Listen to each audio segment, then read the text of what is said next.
Good morning all. Good morning students. Today I am explaining you chapter number 5 PowerPoint 2016 part 1. Students, I divided this chapter into some parts, part 1, 2 and 3 because there are so many topics in this chapter. So today I am explaining you part 1. Okay, तो आइए start करते हैं.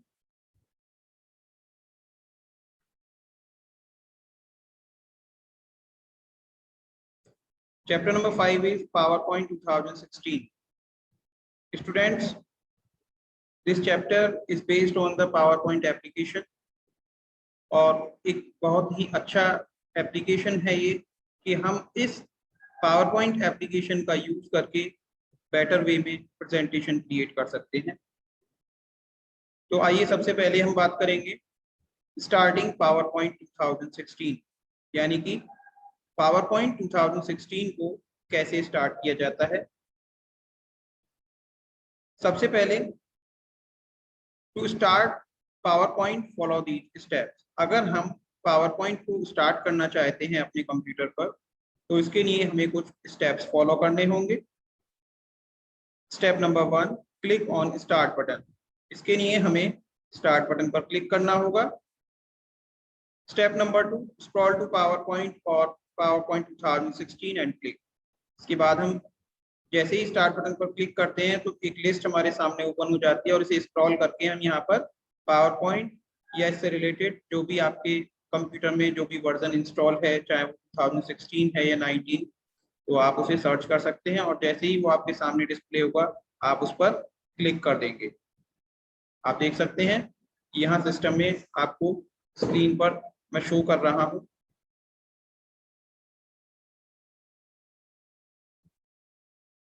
आप यहाँ देख सकते हैं this option is PowerPoint 2016 और इसी ऑप्शन पर हमें क्लिक करना होगा इसे ओपन कराने के लिए. और जैसे ही हम इस पर क्लिक करते हैं तो स्टूडेंट्स हमारे सामने एक न्यू स्क्रीन ओपन हो जाती है. PowerPoint 2016 start screen open. इसे हम PowerPoint 2016 स्टार्ट स्क्रीन के नाम से जानते हैं. The screen is also called the back stage view और इसे बैक स्टेज व्यू भी कहा जाता है. You can use the backstage view to create new presentations. नई presentation बनाने के लिए backstage view का use किया जाता है.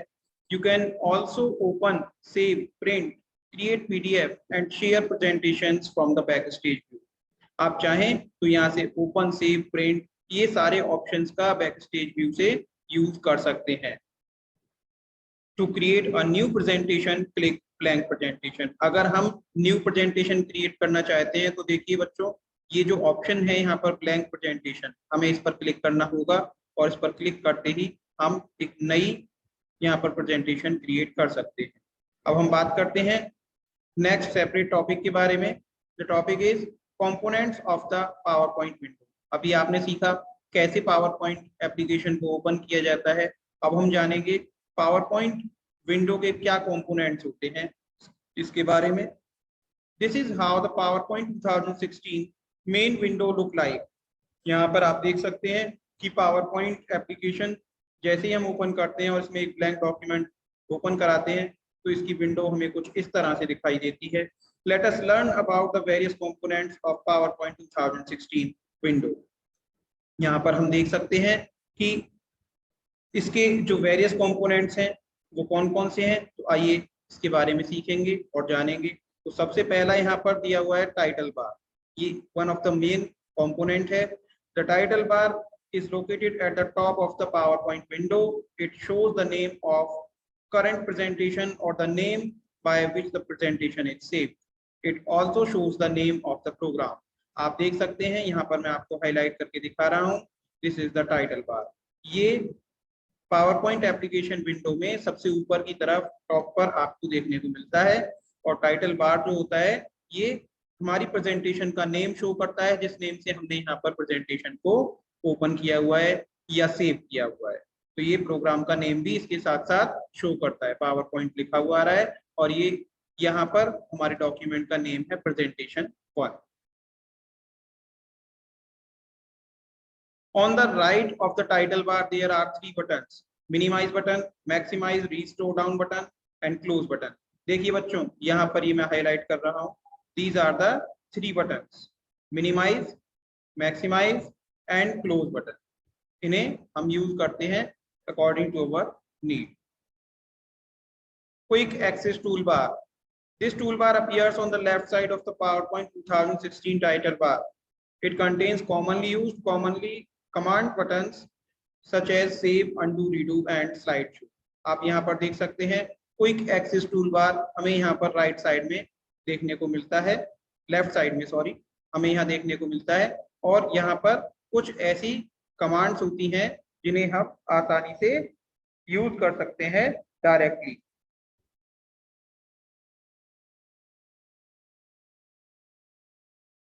Ribbon, next one is ribbon. A ribbon is made up of tabs and groups.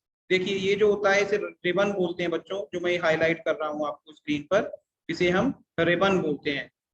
Each tab has a command present set of commands present in the shape of tool buttons. यहाँ पर हर tab के अंदर set of command present होती हैं जो कि tool button की अंदर यहाँ पर शेप की फॉर्म में होती हैं. Slides outline pen.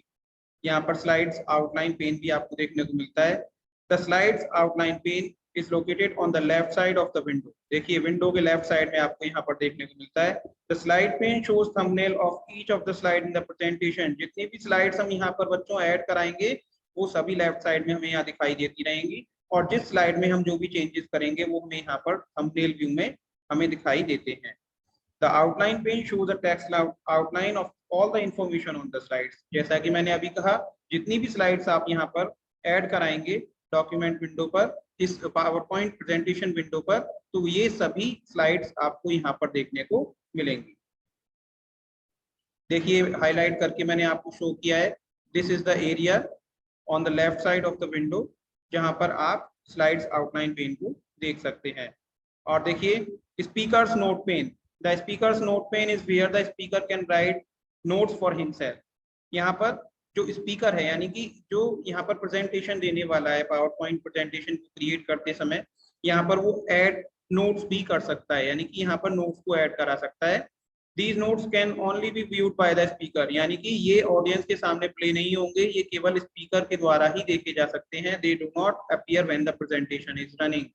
जब प्रेजेंटेशन रन हो रही होगी तो प्रेजेंटेशन रन होते समय पर ये किसी को भी दिखाई नहीं देंगे, ये केवल स्पीकर नोट्स होते हैं. तो स्पीकर अपने नोट्स को यहाँ पर रीड करके एक्सप्लेन कर सकता है. Place holder. A place holder is a dotted box on a slide which may contain text, pictures, video, etc. Place holder क्या होता है बच्चों? प्लेस होल्डर देखिए मैं आपको हाईलाइट कर रहा हूँ, ये प्लेस होल्डर है. There are two place holders on the screen. Place holder एक डॉटेड बॉक्स होता है स्लाइड पर जिसमें आप टेक्स्ट, पिक्चर्स, वीडियो कुछ भी इंसर्ट कर सकते हैं. Status bar. The status bar is located at the bottom of the power point window. ये पावर पॉइंट विंडो में स्टेटस बार आपको बॉटम साइड में लोकेट होकर के मिलता है. आप यहाँ देख सकते हैं, मैं आपको यहाँ शो कर रहा हूँ. This is the status bar. It displays information about the number of current slide. ये हमें डिस्प्ले कराता है इंफॉर्मेशन जो भी हमारी करंट स्लाइड ओपन हो रखी है उसके बारे में. Total number of slides and what design theme was used. और यहाँ पर ये हमें बताता है कितनी स्लाइड्स यहाँ पर यूज की गई हैं और जो भी डिजाइन थीम है उसके बारे में. तो यानी कि हमें इंफॉर्मेशन देता है हमारी प्रेजेंटेशन के बारे में, हमारी स्लाइड्स के बारे में. बच्चों आइए बात करते हैं ओपनिंग अ सेव्ड प्रेजेंटेशन. यानी अगर एक प्रेजेंटेशन हमने पहले ही सेव कर ली है तो हम उसे सेव की हुई प्रेजेंटेशन को कैसे ओपन करेंगे. To open a save presentation follow these steps. अगर हम अपनी सेव की हुई प्रेजेंटेशन को ओपन करना चाहते हैं तो इसके लिए कुछ स्टेप्स हमें फॉलो करने होंगे. Step 1, click on the file tab. आप यहाँ पर क्लिक करेंगे.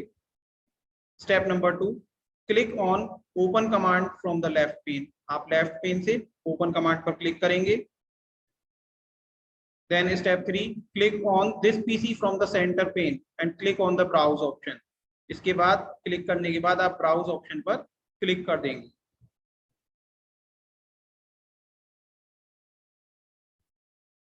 The open dialog box will appear. Select the location of the file. अब यहाँ पर जो आपकी फाइल की लोकेशन है यहाँ पर आप सेट कर देंगे.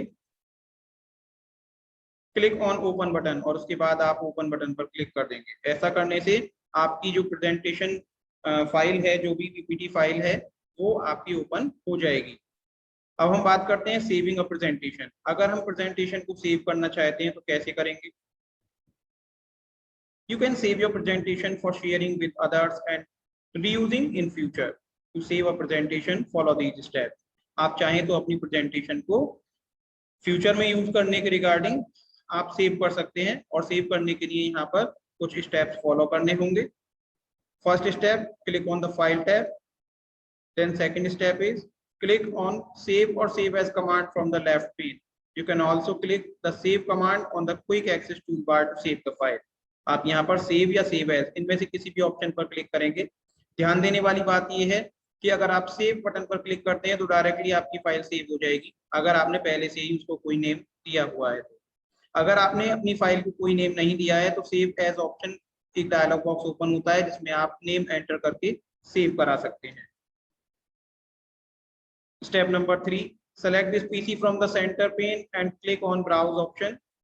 देखिए दिस पीसी ऑप्शन है, इस पर आप क्लिक करेंगे और उसके बाद ब्राउज ऑप्शन पर क्लिक कर देंगे।